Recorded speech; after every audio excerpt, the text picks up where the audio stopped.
చెప్పాయి. అసలు ఏమంటున్నాయి కూటమి ప్రభుత్వాలు నమ్మొచ్చు అంటారు? అసలు నేను నమ్మొచ్చనే ఉద్దేశంతో మేము వచ్చామండి. బట్ ఏంటంటే ఇలా చేస్తారని అయితే మేము ఎవరూ ఎక్స్పెక్ట్ చేయలేదు. కరోనా టైంలో అసలు మాకు కూడా వస్తుంది కదా కరోనా అంటే మా సార్ వాళ్ళు ఏం చెప్పారో తెలుసండి, మనం సేవ కోసం వెళ్తున్నాము, ముసలి వాళ్ళకి పెన్షన్ ఇవ్వడానికి వెళ్తున్నాము, దేవుడే మనల్ని చూసుకుంటాడని చెప్పేసి అన్న భరోసాతో వెళ్ళాము మేము. అంతేగాని ఈ రోజు ఇలాగ అయిపోయిందని మొన్న ఫ్లడ్లో కూడా మేము వర్క్ చేసాం కదండి. అది ఎక్కడికి పోయింది? అసలు సేవా దృక్పథంతో వచ్చింది. మేమందరం ఇలా చేస్తాను 10,000 ఇస్తామని చెప్పారు. 10,000 ఇస్తామన్నారు, అది ఇవ్వలేదు కదా. వీళ్ళే ప్రశ్నించారు. ప్లస్ ఏంటంటే 5,000 మాకు చాలవు, వేరే 10,000 ఇస్తామని చెప్పారు. మేము గెలిస్తే కనుక తప్పకుండా ఇస్తామని చెప్పారు. అలాంటిది ఇప్పుడు ఇలా అనడంలో అయితే మాకైతే మాత్రం చాలా బాధాకరంగా ఉంది. అసలు ఎవరు ఎక్స్పెక్ట్ చేయలేదు ఇలాగని చెప్పేసి. మేడం గారు, మీరు లేకపోతే ముసలి లేరు, తాతలు లేరు, వీళ్ళందరికీ మా ఏరియాలో 4,500కి వెళ్ళి పెన్షన్ ఇచ్చేవాళ్ళమండి. ఇప్పుడు వాళ్ళు లేకపోయినా సరే, కొంతమంది ఎక్కడన్నా దూరం ఉన్నా సరే, అదేంటమ్మా ఫస్ట్ తారీఖు వెళ్ళమాకండి, మీరు ఎందుకు డబ్బులన్నీ పోగొట్టుకోవడం, ఇబ్బంది పడతారు అని చెప్పేసి అందరినీ పిలిచి మరి ముందు రోజే ఫోన్లు చేసి మరి వాళ్ళని పిలిపించి ఇచ్చేవాళ్ళమండి. ఉప ముఖ్యమంత్రి పవన్ కళ్యాణ్ గారు మీకు ఫస్ట్ నుంచి యాంటీగానే మాట్లాడుతున్నారు. అసలు ఏంటి ఆయన ప్రాబ్లం ఏంటి? యాంటీగానే ఉన్నారులే కానీ లేడీస్కి అట్లా అని కాదులేండి. ఇప్పుడు వచ్చిన తర్వాత ఇలాగ మాట్లాడకూడదు. మేమందరం కావాలని కదా గెలిపించుకున్నాక ఇలాగా ప్లేట్ పెరమాయించడం అనేది మాకెవరికి నచ్చలేదు. ఇప్పటికైనా సరే మేము రిక్వెస్ట్గానే అడుగుతున్నాం, మా ఉద్యోగాలు మాకు ఇవ్వండి, మాకు భద్రత కల్పించండి. 5,000 వేతనం చాలదు, మా శ్రమ ఎంతో మీరు గమనించారు. మళ్ళీ ఫ్లడ్లు అలాంటివి వస్తే కనుక మళ్ళీ సేవ చేయడానికి యూత్ ఎలా వస్తారండి ముందుకి? ఇలా చేస్తే కనుక అది రీసెంట్లీ కూడా మేము చాలా సర్వేలు చేసాము. జియో ట్యాగింగ్ అని, NPCI సర్వే అని, ఎన్ని చేసామండి. ఇవన్నీ గుర్తుపెట్టుకోకపోతే ఎట్లాగండి? ఫ్రంట్ లైన్ వారియర్స్ గా పేరున్న మీకు గతంలో కూడా చూసుకున్నట్లయితే కరోనాలో అత్యంత సేవలు అందించారు. ఒక పక్క ఎవరు ఉన్నా లేకపోయినా ముందు మీ సేవలే ఉండేవి. ఫస్ట్ సచివాలయం స్టాఫ్లకు జీతాలు పెంచారు, మీకేమో అరకొరగా అలాగే ఉన్నాయి. ఎందుకంటారు? చెప్పండి, జనరల్గా చెప్పండి. అసలు అంటే గతంలో అన్ని సేవలకి ముందు మీరే ఉన్నారు కదా. మేము గ్రౌండ్ లెవెల్లో వర్క్ చేస్తున్నాం. బట్ ఏంటంటే మేము చేసినట్టు మాకైతే పేరు వస్తున్నట్టు ఏమి లేదు. సచివాలయం వాళ్ళు చేస్తున్నట్టుగానే కనిపిస్తుంది. ఎందుకంటే ఈ రోజు కూడా అంతే కదా, అటెండెన్స్ మేము వెళ్ళి వేసొస్తాం, మొన్నటిదాకా వేసొచ్చాము, కానీ అటెండెన్స్ పైన వ్యవస్థే లేదని చెప్పేశారు. అది ఏ విధంగా మరి కింద చేస్తున్నప్పుడు వాళ్ళకి తెలుస్తుంది కదా. గ్రౌండ్ లెవెల్లో మేము చేసిన వర్క్ వాళ్ళకి తెలియట్లేదంటే అర్థం ఏంటి? మేము చేసే వర్క్ రీచ్ అవ్వట్లేదనే కదా. 5 నెలల జీతం అండి. మేము రీసెంట్లీగా షిఫ్ట్ అయిపోయాం. నేను ఈ ఫ్లడ్ టైంలో కూడా నా ఛార్జెస్ పెట్టుకొని నేను వెళ్ళాను. ఛార్జెస్ కూడా లేవు, 5 నెలల బకాయిలు లేవు. ఎట్లాగండి, ఎలా గడుస్తాయి ఫ్యామిలీస్ అనేవి? మేము ఏదో ఒక హోప్ ఉంటుందనే కదా గవర్నమెంట్ దాంట్లోకి వచ్చింది. ఆ హోప్ కాస్త ఇలాగా చేయడం అయితే మాత్రం మాకు అసలు. మేడం గారు, కలెక్టరేట్ లో ఇవాళ అర్జీ ఇవ్వబోతున్నారు. మీరు ఏదైతే ఉందో దాని తర్వాత భవిష్యత్తు కార్యాచరణ ఎలా ఉండబోతుంది? అసెంబ్లీ సమావేశాల్లో నిలదీసినా వాళ్ళు ఏం చెప్పలేదు. 10 రోజుల అసెంబ్లీ సమావేశాలు ముగిసిపోయింది. ఇది మాత్రం ముందుకెళ్తుందండి. మాకేదైనా సమాధానం వచ్చే వరకు ఇది ఇంకా మేము కొనసాగిస్తూనే ఉంటాము. మేడం, ఈ ప్రభుత్వాలు ఏమంటున్నాయి? తీసుకుంటారా తీసుకోరా? మిమ్మల్ని అసలు తీసుకోమనే చెప్తున్నారు సార్. వీళ్ళే కదా, వీళ్ళే ఇచ్చారు సార్. మరి మేనిఫెస్టోలో 10,000 చేస్తామని ఇచ్చారు. మరి వాళ్ళ మాట నిలబెట్టుకోవాలి. జీవో కూడా పాస్ లేదని అంటున్నారు. మరి జీవో ఇవ్వాలని నేను కోరుకుంటున్నాను. ఆల్రెడీ ఆన్లైన్ లో జీవో క్లియర్ కట్ గా ఉందని చూపిస్తున్నారు. అవును, ఇంకా ఏ జీవో కావాలి? అసలు వీళ్ళు ఏమంటున్నారు? ఎందుకు బడ్జెట్ లోటుపాట్లు ఉండటం వల్ల మిమ్మల్ని తీసుకోవటం లేదా, లేకపోతే మీరేమన్నా పాపం వాళ్ళకి వ్యాంటీ అనుకుంటున్నారు? ఎందుకంటే మీరు గవర్నమెంట్కి ప్రజలకే సేవ చేశారు తప్ప ఇక్కడ మరో అంశం లేదు. చెప్పండి మేడం, చెప్పండి. ఎన్నాళ్ళు జీతాలు బకాయిలు ఉన్నాయి? 5 నెలల నుంచి లేదు సార్. 5 నెలల నుంచి మాకు జీతాలు వేయట్లేదు. మేమైతే ప్రజలకి వీళ్ళకే చేసాం, కానీ మేము మాత్రం రాజకీయ పార్టీ పరంగా అసలు ఎప్పుడూ చేయలేదు మేమైతే. కానీ మమ్మల్ని ఇలా ఎందుకు తీసారో పవన్ కళ్యాణ్ చంద్రబాబు నాయుడు గారిని అడుగుతున్నాం. మేమైతే మాత్రం మమ్మల్ని మాత్రం ఉద్యోగాల్లో నుంచి తీస్తే మాత్రం మా ఉసురు, మా ఫ్యామిలీ ఉసురులు మాత్రం పోసుకున్నట్టే. ఎంతమంది లేడీస్ వాలంటీర్లు అన్నామో అలాంటి వాలంటీర్స్ ఉసురు పోసుకున్నట్టే వాళ్ళు. ఇదే కాదండి, మేము ఇదే కాదు ఇంకా ఎక్కడికి చేయమన్నా చేస్తాము. మా ఉద్యోగాలు మాకు ఈకపోతే, మా భద్రత మాకు కల్పించకపోతే మేము మాత్రం ఊరుకునేదే లేదు. ఎందుకంటే మేము అడగక ముందే వాళ్ళు 10,000 ఇస్తానన్నారు. మేము అడగల, అసలు మాకు 10,000 ఇవ్వమని. వాళ్ళే ఇస్తానని హామీ ఇచ్చారు.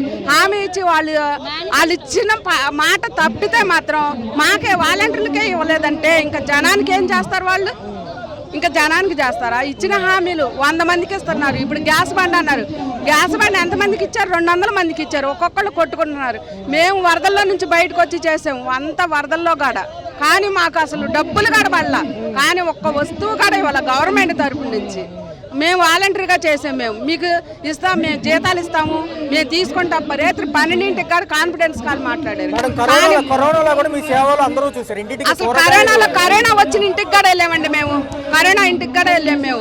కానీ అసలు మమ్మల్ని ఇప్పుడు ఈ రోజు రోడ్డుకి ఎక్కించారంటే పవన్ కళ్యాణ్ సార్కి కానీ, చంద్రబాబు నాయుడు గారికి కానీ, లోకేష్ సార్కి కానీ మేము మాత్రం ఒక్కటే విన్నవిస్తున్నాం, మమ్మల్ని మాత్రం తీసుకోవాలి నిధుల్లోకి అని మేము మాత్రం ఒకటే అంటున్నాము. అది ఒక్కటే కోరుకుంటున్నాం. మేము 10,000 ఇవ్వమని మేము అడగల. అసలు మేము మాకు 5,000 ఇచ్చినా మాకు సంతోషమే. మమ్మల్ని నిధుల్లోకి తీసుకోవాలి. మేము మాత్రం అడగలేదుగా వాళ్ళని 10,000 ఇవ్వమని. సార్ మేడం అసలు ఏమంటున్నారు? భవిష్యత్తు కార్యాచరణ ఎలా ఉండబోతుంది?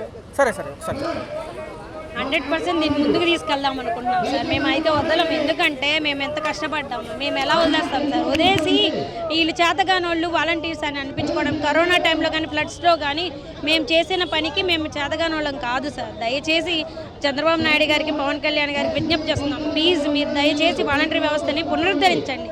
మీరు మేనిఫెస్టోలో పెట్టిన దాన్ని నెరవేర్చవలసిందిగా కోరుతున్నాం సార్. దయచేసి మా గురించి ఆలోచించండి. అలా కాదు, ఇప్పుడు చూసుకుంటే 10,000 ఇస్తామన్నారు. సరే దానికి మీరు కాంప్రమైజ్ 5 ఇచ్చినా చేస్తామంటున్నారు 5,000.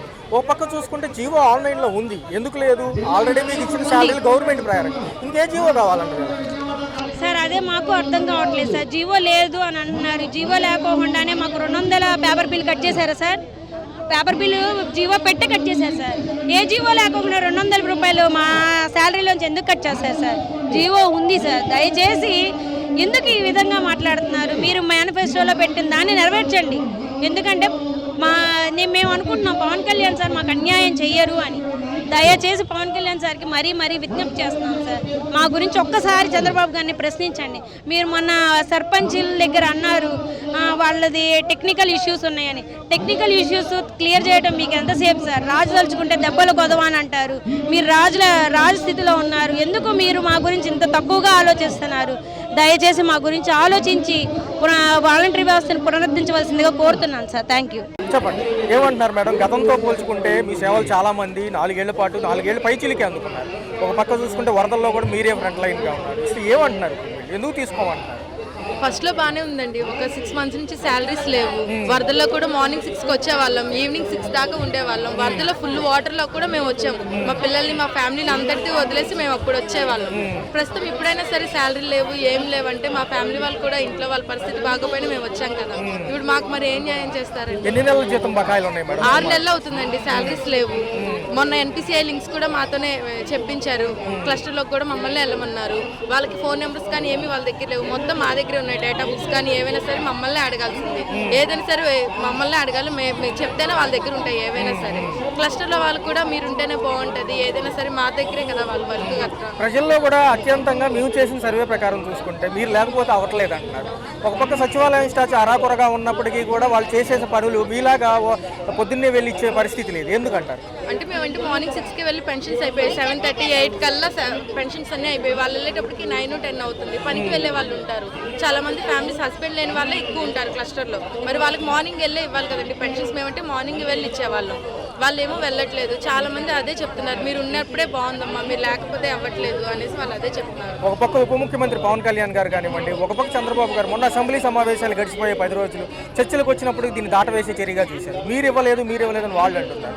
ఆల్రెడీ జీవో ఆన్లైన్లో ఉంది, మేము చూసాం. వాళ్ళు వీళ్ళు ఇవ్వకుండా ఎలా ఉంటుందండి? జీవో అనేది లాస్ట్ ఇయర్ ఆపేస్తే మరి మే నెల దాకా మాకు శాలరీ వచ్చింది. అప్పుడంతా మీరు చూసే కదా, ఎన్నికల ముందు కూడా మీరు చెప్పింది ప్రభుత్వ రంగ ఖాతాల నుంచే మీకు జమ అయ్యాయి. అవునండి, 10,000 అన్నారు. ఎన్నికల ముందు మీరు అవన్నీ చూసుకునే కదా చెప్పేది. ఎన్నికల ముందు చూసుకోకుండా ఏం చెప్పారు కదా.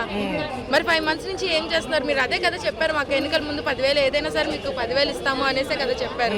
ఇప్పుడు ఏమీ లేకుండా మా వాలంటీర్లు తీసేస్తామంటే ఆడపిల్లలు ఎంతమంది ఉన్నారండి? ఇప్పుడు అందరూ ఫ్యామిలీస్ ఉన్న వాళ్ళే, హస్బెండ్ లేని వాళ్ళు ఉన్నారు, చిన్నపిల్లలు ఉన్నారు. వాళ్ళందరూ సరే వీళ్ళందరూ వచ్చి చేయాల్సిన వాళ్ళే కదా. ఇక్కడెక్కడ కాదు, వేరే మా ఏరియాలో ఒక అమ్మాయి ఉంది, చిట్టి దగ్గర నుంచి మా ఏరియాకి రావాలి. పాపం తను ఇప్పుడు వర్క్ ఏమీ లేదు అంటున్నారు. తను రోజు వచ్చి అటెండెన్స్ వేస్తుంది. తను వెళ్ళి రావడానికి ఛార్జీలు అయినా సరే కావాల్సిందే కదా, ఇంట్లో వాళ్ళు ఎవరు, మరి ఎలా వస్తాయి తనకి? మేడం మరి ఎలా గడుపుతున్నారు? 5 నెలల నుంచి జీతాలు లేవు, ఇంటిల్లి పాతి ఏం ఎలా ఉంది? చేస్తామండి, ఫ్యామిలీస్ చెప్తుంటే ఇంట్లో వాళ్ళు తిడుతున్నారు, ఎందుకు వెళ్తున్నారు పని పాట లేకుండా అని చెప్పి వాళ్ళు తిడుతున్నారు. ఏదో వెళ్తే ఏమైనా వస్తుంది కదా అనేసి మేము వస్తున్నాం.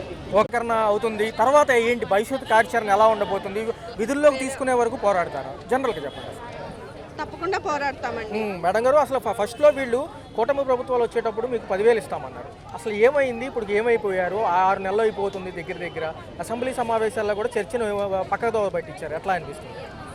అది చాలా ఫస్ట్ ఇస్తానన్న నమ్మకాన్ని పోగొట్టుకున్నారండి గవర్నమెంట్ అయితే. ముందు మాత్రం మేము ఎలక్షన్ ముందు చెప్పిన మాటలకి ఇప్పటికే సంబంధం అయితే లేదు. అప్పుడేమో ఓట్ల కోసం మాట్లాడినట్టుంది. ఇప్పుడు వచ్చాక పదవికి వచ్చాక అది నెరవేరుస్తున్నట్లేదు. కాకపోతే వాలంటీర్లకు భద్రత కల్పిస్తామని, ఉద్యోగం ఇస్తామని, జీతాలు పెంచుతామని అన్నీ చెప్పారు. అవన్నీ నెరవేర్చాలని మనం కోరుకుంటున్నాము. ఉప ముఖ్యమంత్రి గారు కూడా మీకు ఫస్ట్ నుంచి యాంటీగానే ఉన్నారు. ఎందుకంటారు? అసలు ఏంటి ప్రాబ్లం ఏంటి? మీతో వాళ్ళకి ప్రాబ్లం ఏంటి?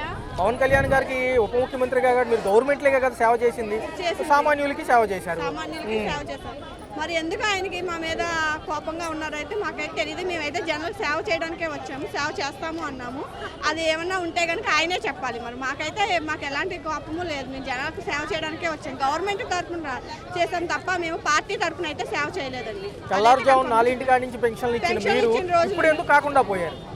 అది ఎప్పుడు ఇచ్చాము, మరి ఇప్పుడు కూడా మేము ఇస్తాము, ఎప్పుడు సేవ చేస్తామని అంటున్నాము.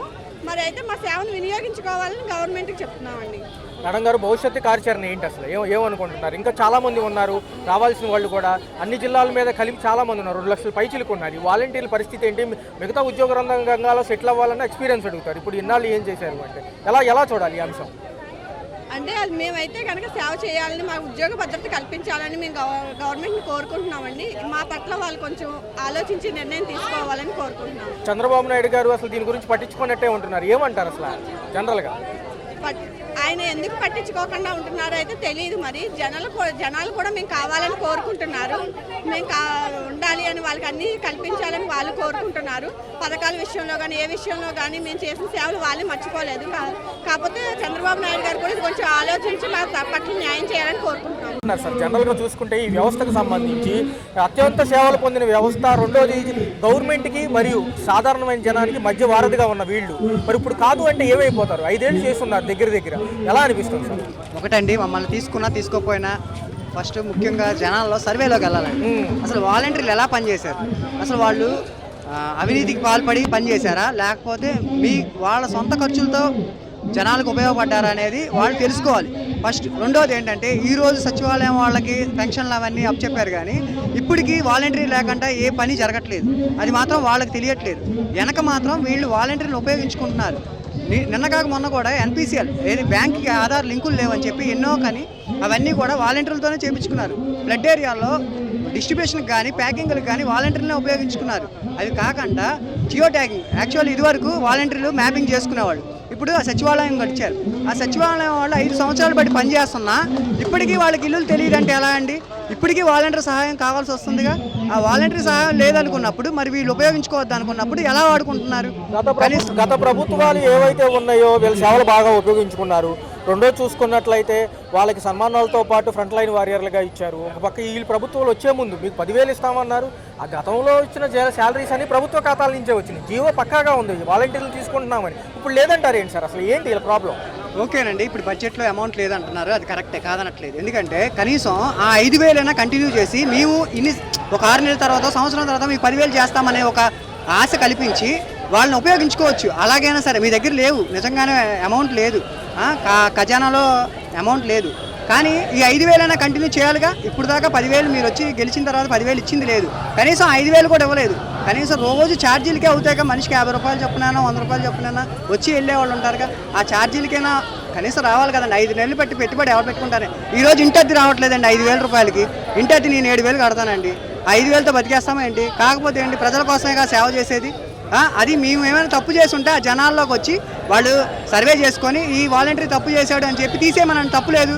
ఇలాగా ఏ తప్పు చేయకుండా, ఏ ఆశ పడకుండా మేము నిస్వార్థంగా పనిచేస్తున్న జనాలు మమ్మల్ని కావాలని కోరుకుంటున్న రాజకీయ నాయకులకు మాత్రం మేము అవసరం లేదు. ఎందుకని, మేము అదే విధంగా పనిచేస్తే వాళ్ళకి ఎక్కడ ఇబ్బంది పడుతుందా అని చెప్పి రాజకీయ పరంగా వాళ్ళు భయపడుతున్నారు అంతే, అంతకుమించి ఏం భవిష్యత్తు కార్యాచరణ ఎలా ఉండబోతుంది సార్? ప్రభుత్వాలు దిగిరాపోతే సమ్మె వైపు వెళ్దాం అనుకుంటున్నారా, లేకపోతే కార్యాచరణ ఏమనుకుంటున్నారు? ఇది మా ఒక్కరితో కాదు కదండి, ఆ 26 జిల్లాల్లో జరుగుతున్న ఇది అన్నీ కలిపి అందరినీ కలిసి నిర్ణయించుకొని ఒక నిర్ణయంగా ముందుకు వెళ్తాం. అలాగే ఇది ఆపేసేదేం కాదు, గవర్నమెంట్ నుంచి నిర్ణయం వచ్చేదాకాను. నిన్న మొన్నటి దాకా అటెండెన్స్ ఉండి శనివారం నుంచి అటెండెన్స్ కూడా ఆపేశారు. అంటే ఏంటి, పూర్తిగా తీసేస్తున్నట్టేగా. అది తీసేస్తున్నానని చెప్పి వాళ్ళ నోటితో చెప్పొచ్చు కదండి తీసేస్తామని. 5 నెలలు బట్టి ఎవరు పనులు చేసుకోకుండా వేరే పనులకు వెళ్ళకుండా ఎంత నష్టపోతారు? వాళ్ళు అప్పులు అవుతారుగా, ఆ అప్పులు ఎవరు కడతారు? నెక్స్ట్ వీళ్ళేగా బాధపడేది. అది కనీసం వాళ్ళు నోటితో మిమ్మల్ని తీసేసాం, మిమ్మల్ని ఉపయోగించుకోం ఫలానా అని చెప్పి మీరు చెప్తే వాళ్ళైనా సరే వేరేదైనా చూసుకుంటారు. ఇలాగ చెప్పడం తప్పు కాదు, వాళ్ళు నిర్ణయించుకోవాలి.